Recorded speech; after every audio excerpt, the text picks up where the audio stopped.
কেউ কথা রাখেনি। ৩৩ বছর কাটলো, কেউ কথা রাখেনি। ছেলেবেলায় এক বষ্টমী তার আগমনী গান হঠাৎ থামিয়ে বলেছিল, শুক্লা দ্বাদশীর দিন অন্তরাটুকু শুনিয়ে যাবে।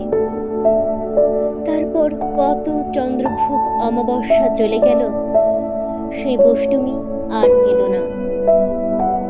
২৫ বছর প্রতীক্ষায় আছি। মামা বাড়ির মাঝি নাদের আলী আমায় বলেছিল, বড় হও দাদা ঠাকুর, তোমায় আমি ৩ প্রহরের বিল দেখাতে নিয়ে যাব, যেখানে পদ্ম ফুলের মাথায় সাপ আর ভ্রমর খেলা করে। নাদের আলী, আমি আর কত বড় হব? আমার মাথা এ ঘরের ছাদ ফুঁড়ে আকাশ স্পর্শ করলে তারপর তুমি আমায় ৩ প্রহরের বিল দেখাতে নিয়ে যাবে। একটাও রয়্যাল গুলি কিনতে পারিনি কখনো। লাঠি লজেন্স দেখিয়ে দেখিয়ে চষেছে লস্কর বাড়ির ছেলেরা। ভিখারির মতন চৌধুরীদের গেটে দাঁড়িয়ে দেখেছি ভেতরের রাস উৎসব।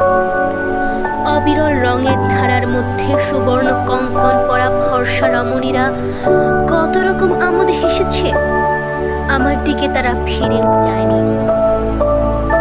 বাবা আমার কাজ ছুঁয়ে বলেছিলেন, দেখিস একদিন আমরাও। বাবা এখন অন্ধ, আমাদের দেখা হয়নি কিছু।